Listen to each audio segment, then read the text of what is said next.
Southern Pacific Transportation Company Spins book. 1988, looks like they went to computerized format. Just says 1988, it does not have a month and day. This is for the Mojave District, Los Angeles Division. So there's a little bit more detail in the sense of where exactly it is. Next we have a map that is correct, more or less. North being top of the page.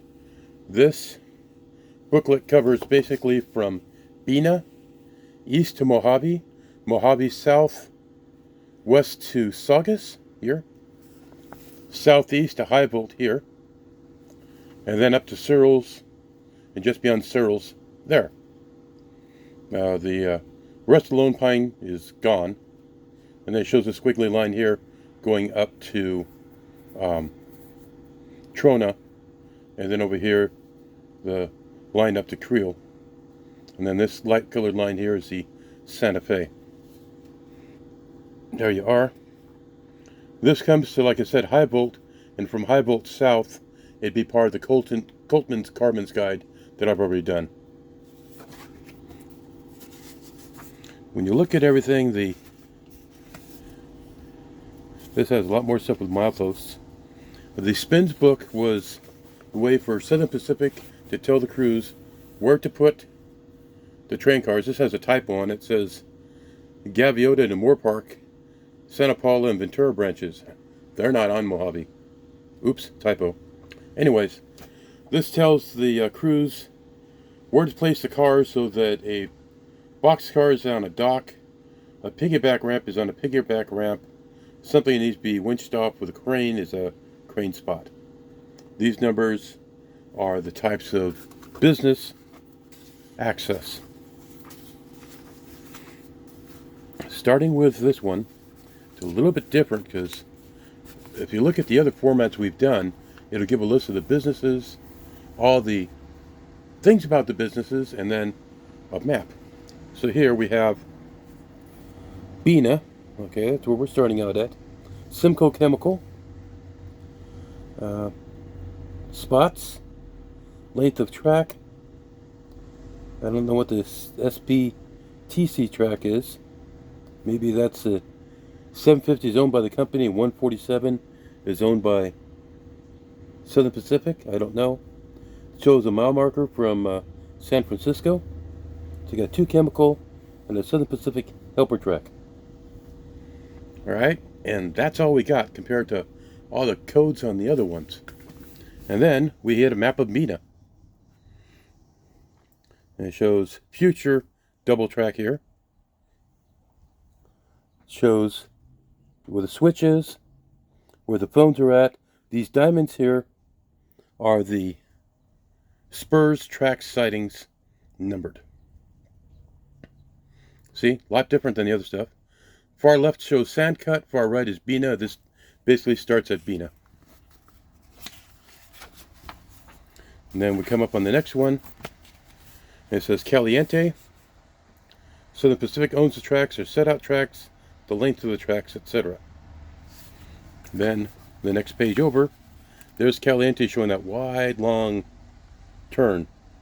Shows tunnel number 1 here, tunnel number 2 here. This would be great for chasing trains. And we come up to the next one. And this is for Cliff and Beeville.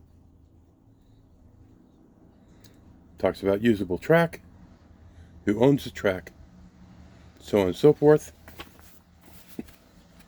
And then there's the track layout again. And here it says CTC sighting. Shows where the phones are. And then that's your there's your spur track number. There's Cliff. Let's see here. Get them all in one shot there. We got Rowan and Woodford coming up. And it says we got Woodford and Rowan. Tracks are owned by Southern Pacific. How long they are. How much are usable. We come around. If you ever driven along Highway 58 and you When you cross the tracks before you come up on the road that takes you to the loop, you look down, you see a mobile home down here, and there's a little siding. There's the siding next to the mobile home. Along here, you'll see concrete bases for old water tanks. I've spent a lot of time along this track, on the freeway and along the track themselves.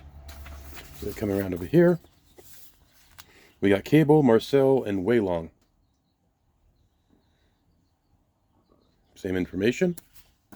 Come around, shows the loop. There's Waylong with a loop and Marcel, where the sidings were, where the tunnels were.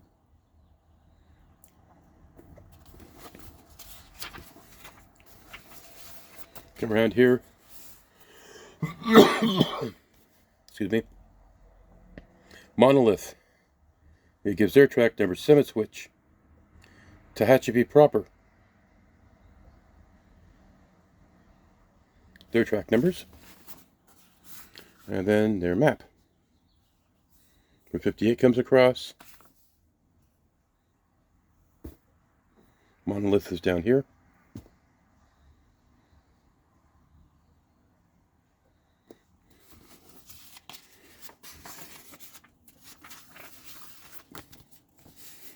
Next page we have Warren.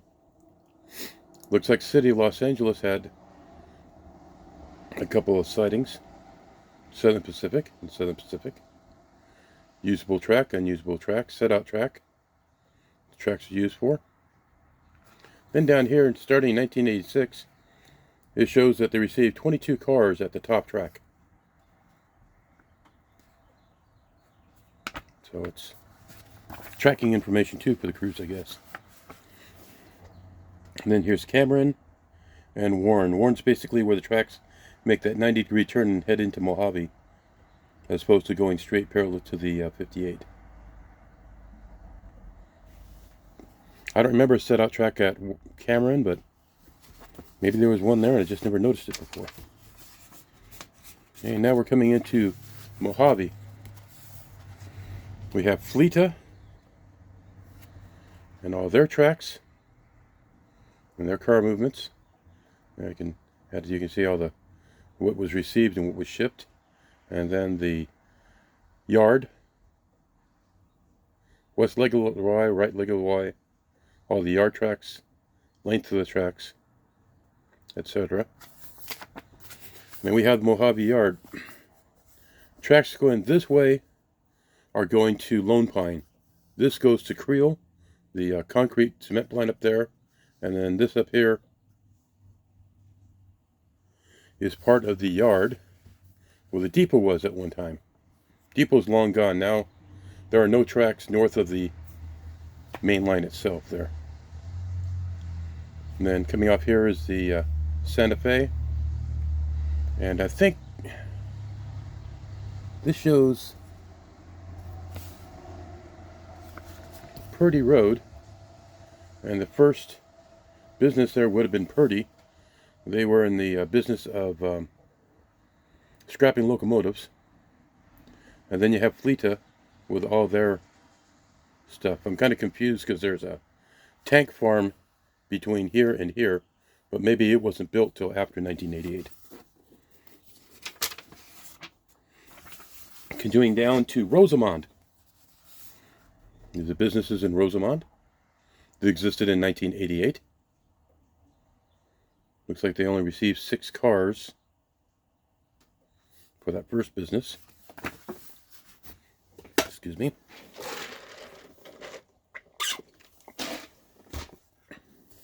Here's all the tracks at Rosamond.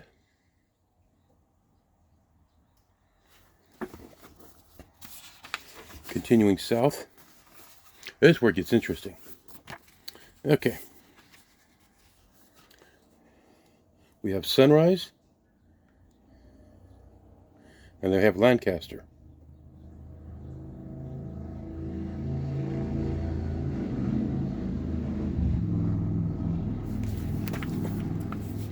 We have Sunrise, which is a feedlot, I believe, and then we have Lancaster, where they've got grains in for cattle, etc.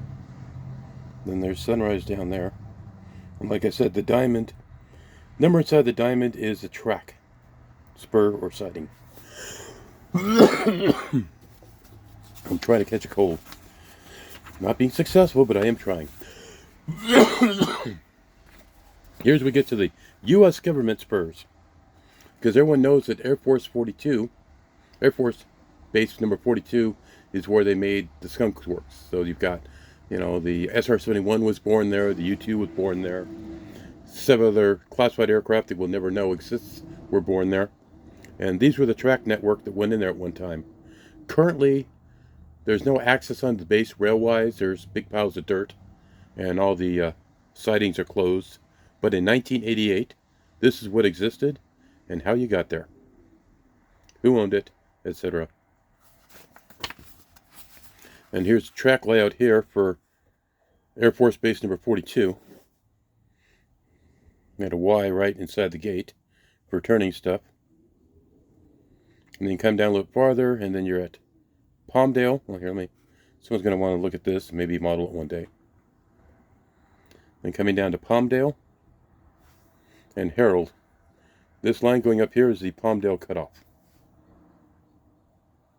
And this is going toward Vicente and Soledad Canyon. Or Vincent, not Vicente. Wrong side of LA. Okay. So we have Ravenna and Vincent. And they're basically all set out tracks, team tracks for the railroad. Doesn't show any business there. Then here's Vincent. Now, from Lancaster south today to Los Angeles, this is the Lancaster Metrolink line. They still run freights on it occasionally. Most of the freights come through and go into the Palmdale cutoff and then go into Colton and then points east.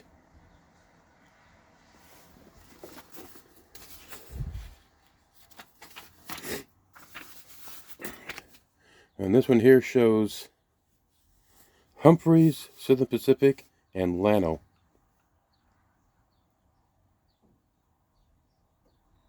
Both of these would be off the Palmdale cutoff for the Mojave sub.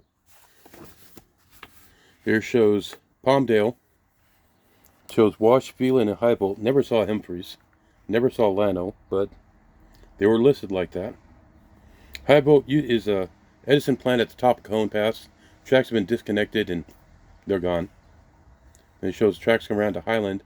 Highland shares the same spot as Summit on the Santa Fe BNSF. And that's it for the Palmdale sub on this one.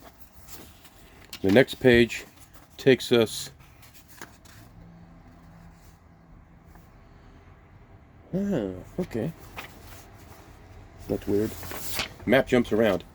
Here's Lang, here's Humphreys, so I guess Lang, Humphreys, and Honby are on the regular sub going down to LA. Shows Canyon Country. That's confusing for me, and I've gone through this book a few times. Then it shows Saugus in the curve here as the end of the book for this. Nothing goes past Saugus. There. Okay. Our next one, everything reverses. So we have, I'll try and keep up the same route. Okay. It says Chaffee, Cantil, and Searles. There's your track numbers. There's all that information. And then where it would have been published on the opposite side, it shows the map first. So I kept up with tradition, going all the sightings. And then there's the map. There's Chaffee. Chaffee's got a lot of chemical stuff. And then outside Mojave Airport, then you have Cantil. Salt out one time, you had multiple sightings for gathering salt.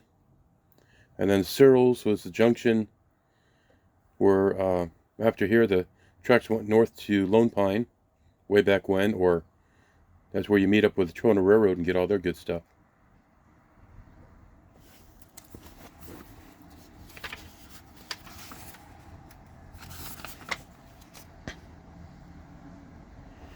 And then try to do the same here. Creal comes up. I'll just do it this way. There's Creal. This is where the track comes up from Mojave. Comes up to here. That's the cement plant. And it shows coal cars go here. Shows coal dump here, here. Then going inside the diamonds again are the track numbers. And then I'll turn the page here.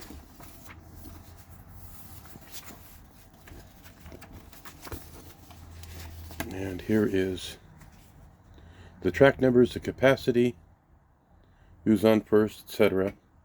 It shows that they received 770 cars here in 1987. So it sounds like it's a busy customer. All this other stuff on the next page is just alphabetical settings for the various customers, so you know who to send the bill to. Okay, that's it for the Mojave District of the Southern Pacific Transportation Company SPINS. It's a different spin on the spin book. Hope you enjoyed. Bye.